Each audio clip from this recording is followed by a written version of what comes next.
दर्शकवृन्द नमस्कार। कार्यक्रम में अपने सबके फिर से हार्दिक स्वागत है। देश में वाम के सरकार से 2/3 बहुमत के सरकार से नेपाली कांग्रेस प्रमुख प्रतिपक्षी दल के चर्चा में है। सरकार के विभिन्न गतिविधि में नेपाली कांग्रेस विरोध करे छे, चर्चा में है। दुट्टा शक्ति मात्र क्या चर्चा में है। तत्कालीन समय में अपना के राष्ट्रवादी शक्ति कहे वाला राप्रपा प्रजातांत्रिक यावत शक्ति सब एखन की कर रहल छै। थ्रेश होल्ड के बाद एखन नेपाल में मात्र गिनती कयल जाए तो नेकपा छै, कांग्रेस छै, राजपा छै, फोरम छै, 4टा शक्ति छै। तकर बाद के दल सब की कर रहल छै। आजुक हमरा सबक अतिथि छथि राष्ट्रिय प्रजातंत्र पार्टी प्रजातांत्रिक के राष्ट्रीय अध्यक्ष पशुपति समशेर राणा। स्वागत छ यहाँलाई कार्यक्रममा। धन्यवाद सर। तपाईँ र तपाईका सम्पूर्ण दर्शकलाई मेरो र राष्ट्रिय प्रजातन्त्र पार्टी प्रजातान्त्रिकको तर्फबाट नमस्कार। सर, अहिले देशैभरि नेकपाको त्यसपछि प्रतिपक्षी दलका रूपमा नेपाली कांग्रेसको चर्चा छ। यहाँहरूको पार्टी सिद्धिएकै हो त? हाम्रो पार्टी सिद्धिएको छैन। हामी थ्रेसहोल्ड नागेनौँ है। अब हामीले एक किसिमको ठुलो हार चाहिँ हामीले चाहिँ स्वीकार्नु पर्यो। त्यो ठुलो हार स्वीकारेको माने अब हामी चाहिँ उसबाट नक्सैबाट हामी चाहिँ वाइप आउट भएको चाहिँ होइन। हाम्रो मुलुकभरि सङ्गठन छ। मुलुकभरि सङ्गठन भएको पार्टीको हैसियतबाट हामी जुन बनायो भने फेरि कसिएर आउन सक्छौँ भन्ने हाम्रो विश्लेषण छ। यहाँले जसरी भन्नुभयो नि मुलुकभरि नै हाम्रो सङ्गठन छ, तर भारी पराजयको पनि कुरा गर्नुभयो। पराजयमा कारक तत्त्व चाहिँ के देख्नुहुन्छ यहाँ? मुख्य कारक तत्त्व चुनावकै मुखमा हामी फुट्यौँ र हाम्रो दललाई त त्यो अब 2 नम्बर प्रदेशमा हामी लड्दाखेरिमा हाम्रो चिनो पनि थिएन। हामी अर्का चिनो चाहिँ सापटी लिएर चुनाव लड्नु पर्यो होइन। अब अर्का सापटी चुनाव चिनो सापटी लिएर लड्दाखेरिमा त कुन दुर्दशा हुन्छ तपाईँले हिसाबै गर्नुपर्छ। त्यसैले हामीले चाहिँ निश्चय हो हामीले चाहिँ ठुलै हार चाहिँ सामना गर्नु पर्यो। मुख्य कारण हामी चाहिँ ठ्याक्क चुनाव अगाडि फुट्दाखेरिमा यो परिस्थिति। एक समय यस्तो थियो नेपालको कम्युनिस्टहरू कहिले पनि एक हुन सक्दैन भन्ने कुरा विश्लेषण हुन्थ्यो, तर अहिले वामपन्थी शक्तिहरू एक हुँदैछ, लोकतान्त्रिक शक्तिहरू विचलित भएका छन्, फुटमा फुट भइरहेको छ। यो किन भएको होला सर? अब वाम किन एक भयो भन्ने मलाई राम्रो थाहा भएन। त्यो के कारणले एक भयो त्यो चाहिँ मैले भन्न सक्ने के आधार पनि भएन होइन। जहाँ तक अब हाम्रो कुरा छ अब प्रजातान्त्रिक शक्तिमा, अब मलाई लाग्छ प्रजातान्त्रिक शक्ति पनि एउटा मोर्चामा चाहिँ आउँछ। एउटा मोर्चा कांग्रेस पनि हुन्छ त्यसमा। कांग्रेसले त नेतृत्व गर्नुपर्छ है। सबभन्दा ठुलो पार्टी उही भएको हुँदाखेरिमा उसले चाहिँ नेतृत्व गर्नुपर्छ। तर चाहिँ अरू मोर्चामा त्यसमा चाहिँ मतलब जसरी वामपन्थीहरूको गठबन्धन वा भनौँ शक्ति सञ्चय गरिरहेका छन् उनीहरू, त्यसरी नै लोकतान्त्रिक शक्तिहरू अब नेपाली कांग्रेस त्यसपछि यहाँहरूको राप्रपाहरू पनि एक हुन्छ। अब त्यसो भए राप्रपाको त प्रयत्न सुरु भइसकेकै छ। अब हामीले कार्यदल गठन गरेका छौँ। उनीहरूले राप्रपाको तर्फबाट चाहिँ पनि एउटा टोली गठन भएको छ। राप्रपा राष्ट्रवादीको पनि एउटा टोली गठन भएको छ। त्यसैले पार्टी मिलाउने प्रयास चाहिँ अगाडि बढेको छ।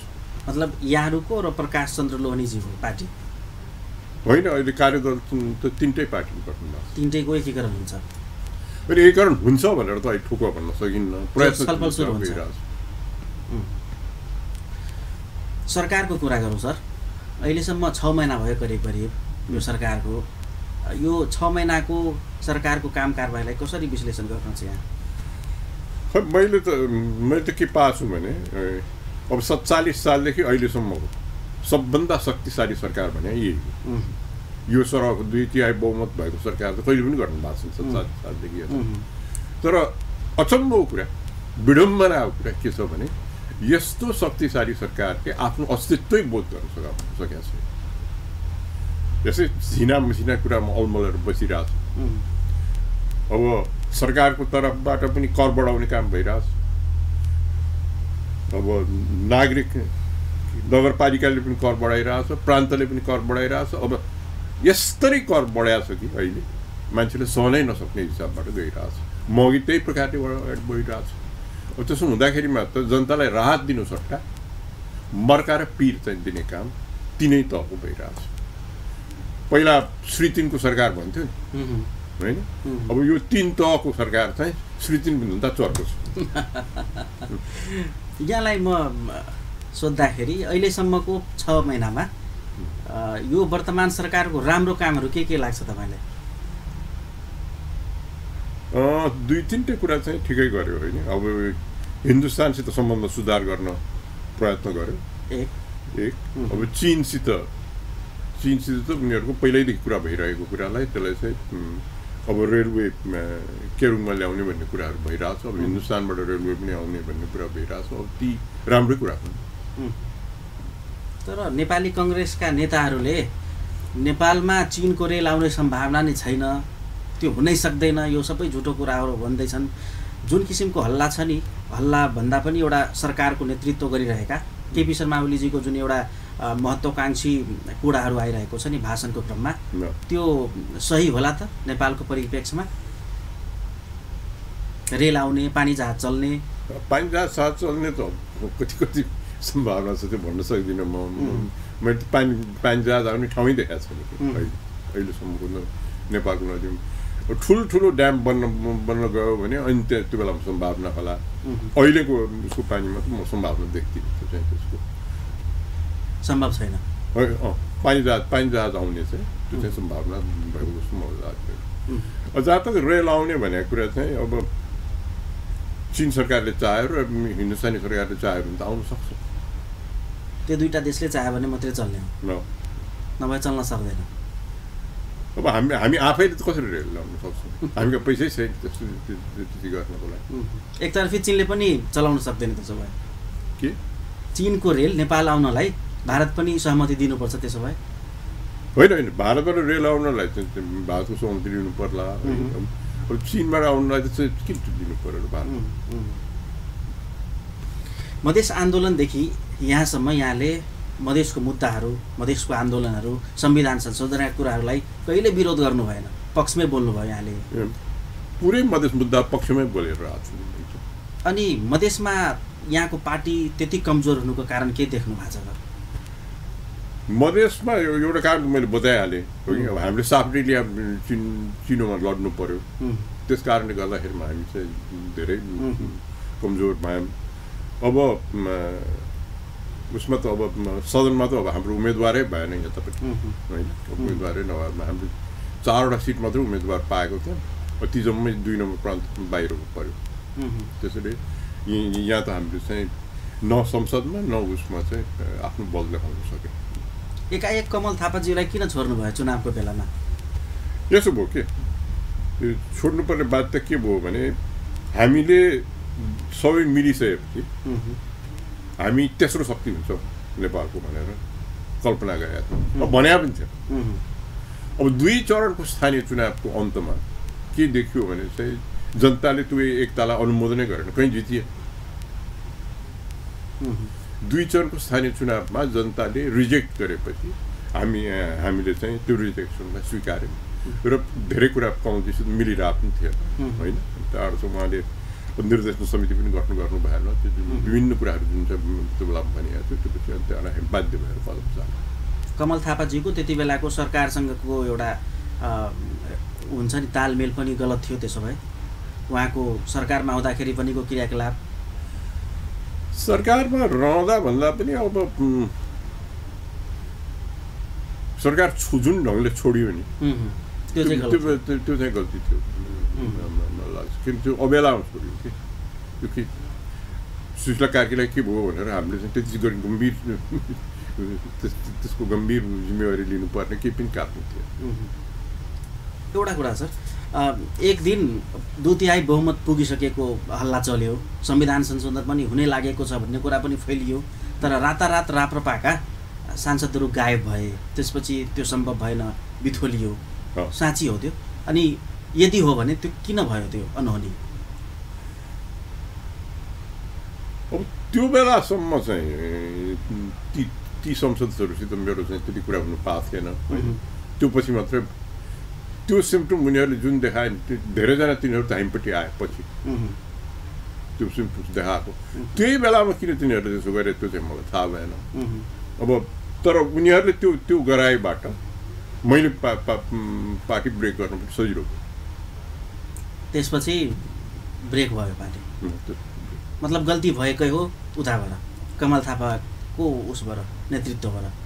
कमल थापा नेतृत्व चाहिँ एकदम एक सूर्य के अत्यन्त आकाङ्क्षी र अरू कसैलाई वास्ता नगर्ने प्रकारको थियो।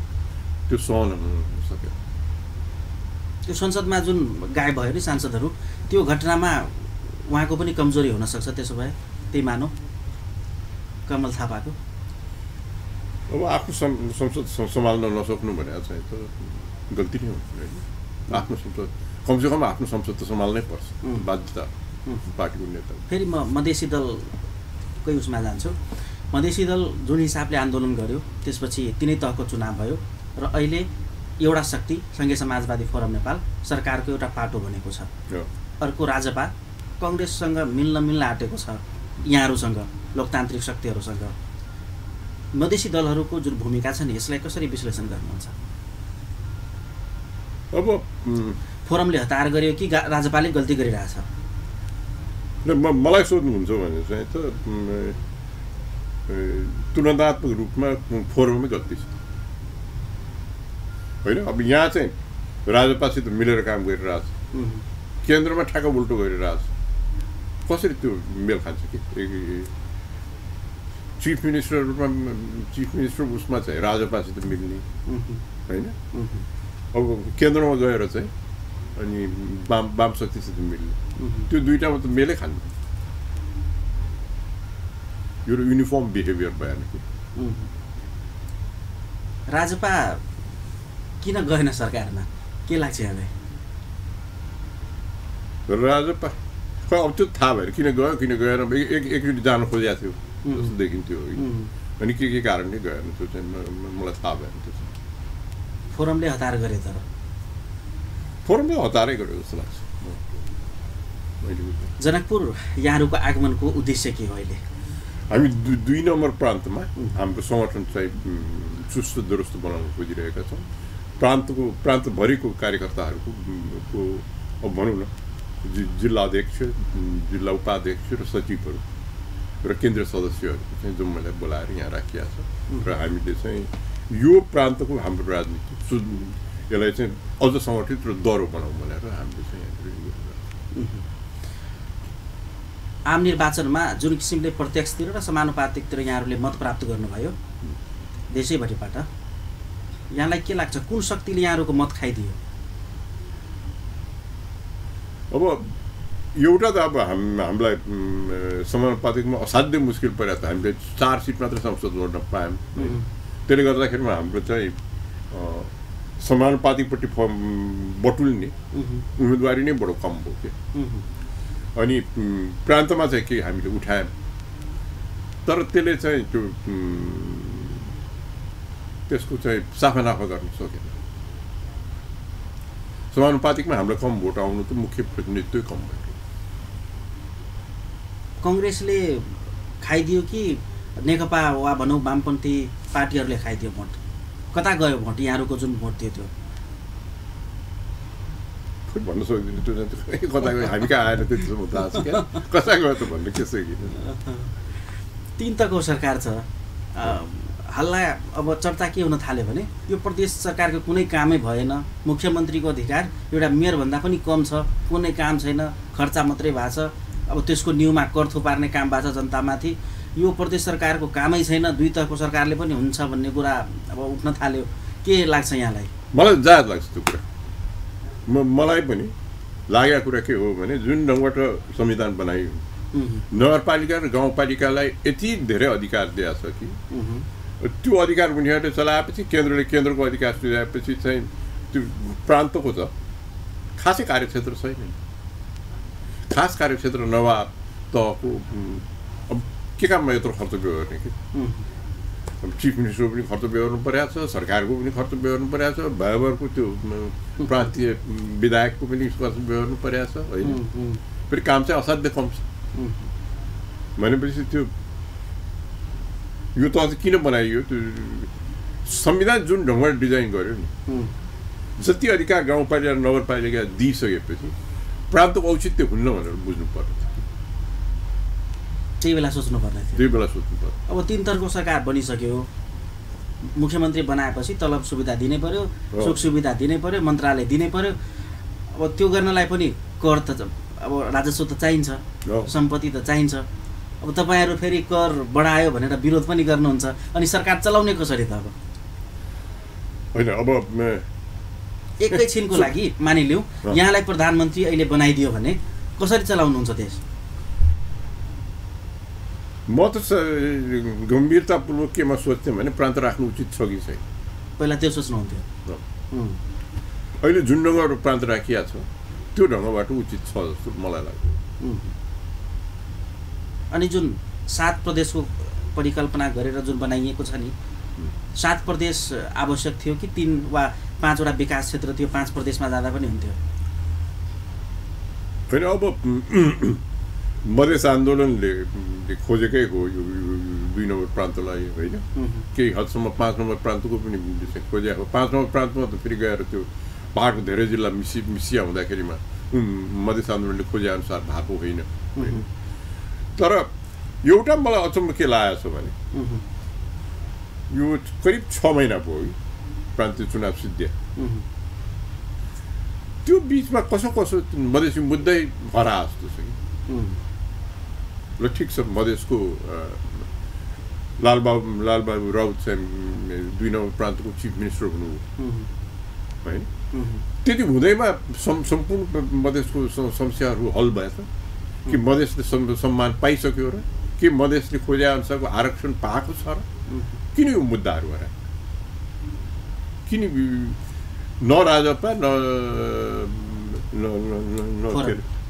न फोरमले यी मुद्दाहरू उठाइरहेछ? तर यी मुद्दाहरू विद्यमानै छन्। मधेसको आवश्यकता र दरकार प्रचुर मात्रामा छ र हामी चाहिँ कमसेकम मधेसको लागि आवाज उठाउन छोड्दैन। मतलब यहाँको भनाइअनुसार मधेसी दलले मधेसको मुद्दाहरूलाई उकास्नुभन्दा पनि ओझेलमा पारेर सत्तातिर केन्द्रित भए हो। यो 6 महिनाको दरमियानमा यही कुरा देखिन्छ। त्यसो भए अब राप्रपा प्रजातान्त्रिकको मुद्दाहरू के हामी सुन्न पाउनु त? मधेसको बारे मात्रै? हिन्दू राष्ट्रलाई के गर्नुहुन्छ सबभन्दा पहिला? हिन्दू राष्ट्र त हिन्दू राष्ट्रको लागि चाहिँ हामीले बोल्दै आएको छौँ, हामी बोल्दै जान्छौँ। हामी यसको कज चाहिँ अगाडि सार्छौँ। संहिता र गणतन्त्रलाई अब संहिता बारे त हामी चाहिँ कहिले पनि त्यसको पक्षमा भएको होइनौँ होइन। अब जहाँ तक एकताका हामीले स्वीकार्य पनि हो, अहिलेको रूपमा चाहिँ अब हामीले चाहिँ प्रत्यक्ष रूपले गणतन्त्रलाई स्वीकार्य छैन। अनि अहिलेका जुन अब प्रचण्डज्यू, त्यसपछि बाबुराम भट्टराईज्यू कार्यकारी प्रमुख हुनुपर्छ, प्रत्यक्ष निर्वाचित राष्ट्रपति हुनुपर्छ भन्ने कुरा उठाइसकेको अवस्थामा सो त अब स्वाभाविक रूपमा यहाँहरू त विरोध गर्नुहुन्छ त्यसलाई? हामी यो संविधानले संसदीय व्यवस्थाको परिकल्पना गरेका छ। अब त्यसलाई हटाएर प्रेसिडेन्सियल सिस्टममा जाने हो भने त्यो पनि अनिर्णायकवादी कदमतिर जोडिन्छ कि। अब त्यसै सरकारको अहिले चाहिँ रवैया अधिनायकवादीपट्टि ढल्किया जस्तो देखिन्छ।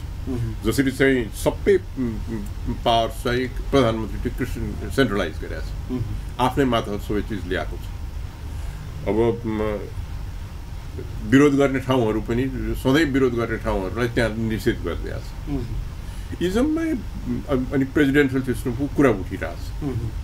इजममै संसदीय प्रजातन्त्र विरोधी कुरा हो कि। त्यसैले संसदीय प्रजातन्त्रको लागि बोल्नुपर्ने, सडकमा उत्रिनुपर्ने अवस्था क्लियरली आइसक्यो। त्यो कुरा चाहिँ अब हामी गरेर अगाडि बढ्छौँ। यहाँहरू हिन्दू राष्ट्र पक्षधर पार्टी यति हिन्दू छन् नेपालमा, हिन्दूको देश हो यो, तर हिन्दूवादी नारा वा जुलुस वा भनौँ र्याली निक्लेपछि किन सहभागिता हुँदैन? के लाग्छ यहाँलाई? सबै कार्यकर्ता भए जनता नै छैनन् कि के भयो? होइन, अब तपाईँले भने जस्तो अब तथ्याङ्क हेऱ्यौँ भने 81% हिन्दू छ होइन। तथ्याङ्क हेऱ्यौँ भने सनातन धर्मको 92% कि 94% हुन्छ सनातन धर्मको मात्रै। अब हिन्दू राष्ट्रको कुरा गर्दाखेरिमा त्यसमा आकर्षण हुनुपर्ने कि एकता त लिया पनि हो होइन। हामीले त्यो मुद्दालाई सरकार लैजानुभन्दा अगाडि दोस्रो संविधान सभा चुनावको बेला अब जुन ढङ्गबाट त्यो मुद्दालाई कमल थापाका पक्षधरहरू उठाएको थिए त्यसले 24 सिट पनि ल्याउन सक्यो होइन। त्यसैले चाहिँ त्यसमा दम छैन भनेर त भन्न मिल्दैन। तर यो प्रश्न तपाईँले उठाएकोमा दम छ कि जति मात्रामा हिन्दुत्वको उसले चाहिँ अब भनौँ न अब हिन्दुस्तान हिन्दू धर्मको कुरा गर्यो भने चाहिँ त्यसले अब उसैकै हेर्नुहोस् न योगी आदित्यनाथ अब भाजपाले त्यो समेत नारा लिएर त्यत्रो ठुलो मेजोरिटी बहुमत यतिका वर्षपछि ल्यायो होइन। त्यसैले यहाँ पनि त्यो एको गर्नुपर्ने त्यो हिन्दू धर्मको कुरा गरेपछि त्यसले चाहिँ वेग पक्र्नु पर्ने। तर जति वेग पक्र्नु पर्ने त्यो भइरहेको छैन भन्ने मलाई पनि लागेको छ। धर्मनिरपेक्षता उल्टो फर्किने फेरि सनातन हिन्दू राष्ट्र हुने सम्भावना छ नेपालमा? अब सम्भावना अहिलेको अहिले चाहिँ है अब खट्केर अब अहिलेको जुन वाम बहुमत छ नि है भारी बहुमत छ। त्यो भारी बहुमत तुरुन्तै हामीले चाहिँ त्यसलाई चाहिँ अदल बदल गर्न सकौँला भन्ने त तुरुन्तै गर्न सकिने सजिलो छैन। तर अब हाम्रो बाध्यता यसको विरुद्धमा उत्रिएर हामीले चाहिँ केही न केही लिएर हामी अगाडि जनता अगाडि जानुपर्छ। अब एउटा कुरा हुन सक्ने चाहिँ हिन्दू राष्ट्र पनि हो। यहाँहरूको मुख्य मुद्दामा एउटा त्यो पनि हुन्छ अब हिन्दू राष्ट्र हुनसक्छ भने अब ठ्यान गरिसकेको छैन। अब चाहिँ अब फेरि हामीले मात्रै गरेर पुग्दैन। नेपाली कङ्ग्रेसले पनि सहयोग गर्नुपर्छ आन्दोलन गर्दाखेरिमा, राजपाले पनि गर्नुपर्छ। अब उनीहरू के हुन्छ त्यो पनि हेर्नु पर्छ। भर्खर ताजा कुरो सरकारले 15औं संस्करणको 27औं दिनको अनुसरण गरेका डाक्टर केसीसँग एउटा सहमति गरेको छ। 14औं पटकसम्म केही भएन। यो सरकारले गरेको सहमति सम्झौता कार्यान्वयन हुनेमा कति विश्वस्त हुनुहुन्छ तपाईँ? म छैन विश्वस्त। यहाँहरूले नै अब तानाशाह यो प्रधानमन्त्री हो यो सरकार हो भन्दै हुनुहुन्छ। तानाशाहले त कहाँ सहमति कार्यान्वयन गर्छ र त्यसो भए त्यसै मलाई विश्वास लाग्दैन भनेर भने मैले चाहिँ अब अहिले त्यति नगरे भए संसारै उल्टिरहेको थियो होइन। सरकार असम्भव स्थितिमा पुगेको थियो कि गर्न बाध्य भएर गर्यो। तर राजी खुसी गरे त होइन नि, बाध्य भएर गरे। बाध्य भएर गरेका कुरा चाहिँ टिक्छ कि टिक्दैन कसरी भयो? तर जसरी अब संसदमा विधेयक प्रस्तुत हुँदैछ त्यसमा अब त्यसो त यहाँहरूको उपस्थिति छैन त्यहाँ प्रतिनिधि सभामा, तर पनि बाहिरबाट यहाँहरूको के हुन्छ त्यो विधेयकमा डाक्टर केसीको मागमा? होइन हामी त डाक्टर केसीको मागलाई पूर्ण समर्थन गर्छौँ, कुनै सन्देह छैन। एज इट इज सबै माग पुरा हुनुपर्छ। अब अर्को कुरा लिएर आयो कङ्ग्रेसले सभामुख र उपसभामुख मध्ये एउटा चेन्ज गर्नु पर्यो, एउटै पार्टीको हुनु भएन। यहाँहरू के भन्नुहुन्छ अब त्यो मुद्दामा?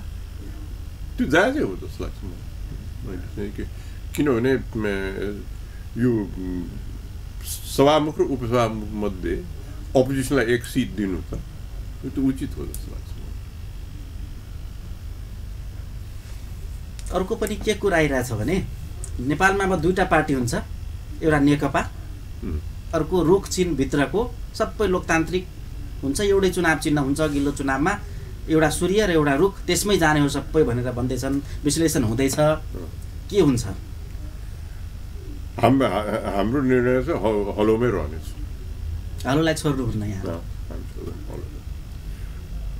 यो पालि त्यो गोलभित्र राख्या भएर त्यति फापेन, अरू बेला त फापे होइन। अनि प्रचण्ड जस्तो नेताले त्यत्रो जनयुद्ध गरेर वा भनौँ सशस्त्र युद्ध गरेर आएका नेताले आफ्नो चुनाव चिन्ह छोड्न मिल्ने, अनि यहाँहरूले चाहिँ हलो किन छोड्न नहुने? एकता देखाउनु पर्यो नि त लोकतान्त्रिक शक्तिहरूले। अब अहिले लोकतान्त्रिक शक्तिहरूले एकता देखाउने विभिन्न उपाय छ। मोर्चा बनाएर पनि देखाउन सकिन्छ होइन। पार्टी एकीकरण गर्नुपर्छ भन्ने बाध्यता छैन। हामीले चुनावै काङ्ग्रेससित मिलेर लड्यौँ ताकि मैले अघि भने त्यसले समस्याहरू केही बिम्जाए। त्यसैले मोर्चा बनाउँदाखेरिमा पनि एकता हुन्छ। त्यो पार्टी नै एक गर्नुपर्छ भन्ने केही दरकार छ। कुनै पनि राष्ट्रको राष्ट्रियता बाँच्नलाई सुरक्षा निकाय दर हुनुपर्छ, प्रहरी प्रशासन। अब जुन हिसाबले प्रत्येक प्रदेशले आफ्नो प्रहरी आफै अब बनाउने, प्रदेश प्रहरी बनाउने कुरा गरिरहेछन्, विधेयकहरू ल्याउँदैछन्। 2 नम्बर प्रदेशको त ल्याइसक्यो सबैभन्दा अगाडि प्रहरी विधेयक प्रदेशको। सुरक्षा निकायलाई दृष्टिगत गर्दै यस्ता गतिविधिहरू राष्ट्रको लागि के हुन्छ तपाईँलाई के लाग्छ? 7 वटा पुलिस फोर्स चाहिँ अलग्गै बन्ने हो भने त स्थिति चाहिँ असिलो हुन्छ जस्तो लाग्छ मलाई। किनभने अब 7 वटा प्रान्तले सुरक्षाको व्यवस्था आफै गर्ने, केन्द्रसित कुनै सामञ्जस्य नराख्ने। समन्वय त हुन्छ तर प्रदेश प्रहरी बन्ने कुरो भइरहेछ। प्रदेशको प्रहरी आफै भर्ना खोल्ने, आफ्नै नियुक्त गर्ने, त्यस हिसाबको विधेयकहरू आउँदैछन्। अहिलेसम्म पुलिस र सुरक्षा एउटा फ्रेमभित्र बसेको छ कि त्यो फ्रेमले त्यसलाई दरो बनाएको छ, त्यसलाई चाहिँ युनिफर्म बनाएको छ। मुलुकभरि एकै किसिमको काम हुन्छ। भोलि गएर प्रहरी अलग अलग किसिमको नेपालमा चाहिँ राख्न खोजियो भने त्यसले चाहिँ अनि त्यहाँ आएर चाहिँ त्यो एकरूपता र सामञ्जस्य दुइटै चाहिँ हराएर जान्छ। त्यो फ्रेमै हुँदैन कि। अब 2 नम्बर प्रान्तले आफ्नै प्रहरी गर्नुभयो। अनि बाँकी फेरि अर्को समस्या, केन्द्रमा भएको प्रहरी के गर्ने त? केही त केन्द्रलाई चाहियो होला। उही प्रहरीको काम अब यो त बेकारको खर्च हुन्छ, बेफाकको खर्च हुन्छ कि। अहिले केन्द्रीय प्रहरीले दिएर पुग्नेछ। अघि मात्र तपाईँले भन्नुभयो प्रान्तलाई खर्च नपुगेर समस्या भइरहेछ, काम के गर्ने भन्ने समस्या भइरहेछ। अब खर्च पनि नभए मान्छेले आफ्नै प्रहरी बनाउँछु भनेर के कुरा गर्ने? त्यो कति कर थपार एकछिनको लागि 2 नम्बर प्रान्तले आफ्नै प्रहरी बनाउने भयो। 2 नम्बर प्रान्तका जनताले कति कर तिर्नु पर्यो? त्यसको लागि जनताको कर तिर्नु तयार छ कि छैन? ती जम्मै प्रश्नहरू उठ्छन् कि। त्यसैले एकरूपता र सामञ्जस्यको लागि राष्ट्रिय प्रहरी नै चलाउनु। संहिताको जन्म भयो, 6-7 महिनाको यात्रा हेर्दाखेरि, यो संहिताको जीवन हेर्दाखेरि अहिले 6-7 महिनाकै छ संहिता। के लाग्छ यसलाई? ठिक छ संहिता नेपालमा? होइन, अब जुन 9वटा शक्ति विभाजन भएको छ नि, नगरपालिका र गाउँपालिकालाई जति शक्ति दिएको छ अहिले, प्रान्तलाई त खासै केही शक्ति छैन। यो त एउटा देखाउनलाई मात्रै। जुन ढङ्गबाट संविधान लेखेर त्यत्तिका पावर चाहिँ गाउँपालिका र नगरपालिका दियो, त्यो पछि प्रान्तको औचित्य छैन जस्तो लाग्छ मलाई। मधेस आन्दोलनको कारण संहिता आयो, मधेस आन्दोलनकै कारण यतिका परिवर्तनहरू भए। अहिले तपाईँ मधेसमा हुनुहुन्छ, अन्तर्वार्ताको क्रममा गणतन्त्रलाई पनि त्यति रुचाएको म यहाँको विश्लेषणबाट पाइनँ, संहितालाई पनि पाइनँ। अनि फेरि मधेसमै सङ्गठन बनाउने कुरो गर्नुहुन्छ, त्यसले त घाटा हुन्छ नि त यहाँलाई। के मुड परिवर्तन हुँदैछ जनतालाई? के विश्लेषण गर्नुहुन्छ? होइन, मैले त विश्लेषण के को मात्रै गरे भने औचित्यको के ल होइन, मधेसको कारणबाट प्रान्त चाहिन्छ भने प्रान्त राखौँ, मलाई कुनै आपत्ति छैन होइन प्रान्त। तर एउटा कुरा त प्रमाणित गर्नु पर्यो नि, एउटा तह भएपछि प्रान्त केका लागि, प्रान्तताको लागि त्यो प्रान्तलाई केही शक्ति हुनु पर्यो, कार्यक्षेत्र हुनु पर्यो, केही हुनु पर्यो कि। नत्र आफ्नो औचित्य साबित नगरे तहको कसरी त्यसको ज्यादै धेरै पक्षधर हुनु गाह्रो हुन्छ कि। अब हामी अन्त्यतिर छौँ कार्यक्रमको। एउटा लिडरको नाताले वर्तमान सरकारलाई वा भनौँ अहिलेको कार्यकारी जुन देश हाँकिरहनु भएको छ शक्तिहरू उहाँहरूलाई के छ यहाँको सुझाव कसरी अगाडि बढ्दाखेरि देशमा भाइचारा बढ्छ सबभन्दा पहिला यो तीनतिरको कर लगाएर अहिले जुन बोझ नेपाली जनतामाथि थुपारेको छ त्यो हटाउनु पर्छ यो सही बोझ छैन के नेपाली जनतालाई असाध्यै धेरै कर लाग्यो मर्दा पनि कर तिर्नुपर्ने रे जन्मिँदा पनि कर तिर्नुपर्ने रे होइन अब अहिले गएर वीरगञ्जमा पेट्रोलमा उत्तर जाँदाखेरि 25 पैसा लगाइदिएको छ होइन अब त्यस्ता अब त्यो 25 पैसा त सबैले तिर्नुपर्छ नि 2 नम्बर प्रान्तलाई मात्रै तिर्ने त होइन भनेपछि नाहकको कर चाहिँ जताततै लगाएको छ त्यो हटाउनु पर्यो दोस्रो कुरा महँगी असाध्य बढ्यो यो महँगी डाउन गर्नुपर्छ सरकारले होइन 6 महिना भइसक्यो केही न केही डेलिभर गर्ने हो भने चाहिँ त सरकारले महँगी त घटाउनै पर्यो न त यतिकै तहमा चल्यो भने त नेपालको स्थिति नै डाउनलोड भएर जान्छ आजको एउटा नयाँ समाचार छ व्यापारिक पृष्ठभूमिकै वीरगञ्ज महानगरपालिकाका मेयर विजय सरावगी विरुद्ध वा भनौँ नगरपालिकाको कर प्रणाली विरुद्ध त्यहाँका व्यापारीहरू उद्योग वाणिज्य सङ्घ वीरगञ्जको आह्वानमा आन्दोलन सुरु गरेको छ आजैदेखि यसरी नै कर बढ्दै जाने हो भने तपाईहरू सहितको कांग्रेस सहितको लोकतान्त्रिक पार्टीले त्यसको पनि विरोध गर्छ त गर्छ हैन हामी त 16 गते हामीले प्रदर्शन नै गर्ने भएको छ काठमाडौँ यो आगामी 16 गते कर विरुद्धमा करको विरुद्धमा महँगीको विरुद्धमा यो अन्यायवादी प्रवृत्तिको विरुद्धमा सम्पूर्ण कुराको हामी चाहिँ विरोध गर्छौँ यहाँहरूको प्रदेश स्तरीय अध्यक्ष उपाध्यक्ष र सचिवहरूको भेला थियो आज उहाँहरूको कुरो के आयो पार्टीको अवस्था के छ र सम्भावना के छ चुनौतीहरू के छन् होइन आजको बैठकमा पुरा बैठकमा बस्ने मौका मलाई भएन होइन म सुरुमा मैले बोलेर आएको छु अनि त्यो पछि अरू नै काममा लागेको छु त्यसैले मैले बुझ्ने मौका छु भोलि जोस जागर यथावत छ कार्यकर्ताहरूमा छ जोस त यथेष्ट जोस अब तपाईँलाई उसको उदाहरण दिउँ न 5 नम्बर प्रान्तमा हामीले यस्तै बैठक अस्ति गरेका थियौँ यति उत्साहित भएर गयो कि त्यो बैठकपछि मान्छे के भनेर साध्यै छैन कि मलाई लाग्छ त्यही परिणाम यहाँ पनि हुन्छ अमूल्य समयको लागि यहाँलाई धेरै धेरै धन्यवाद तपाईँलाई दर्शकबिन आज कार्यक्रम में बातचीत के नौ राष्ट्रीय प्रजातंत्र पार्टी प्रजातांत्रिक के राष्ट्रीय अध्यक्ष पशुपति शमशेर राणा जी संगे देश में एखन के समसामयिक राजनीतिक अवस्था वर्तमान सरकार के गतिविधि देश में भऽ रहल आंदोलन मधेसी दल के भूमिका यावत विषय में बातचीत भेल कार्यक्रम से एखन के लेल अपने सबसे जवाब आज्ञा चाहै छी नमस्कार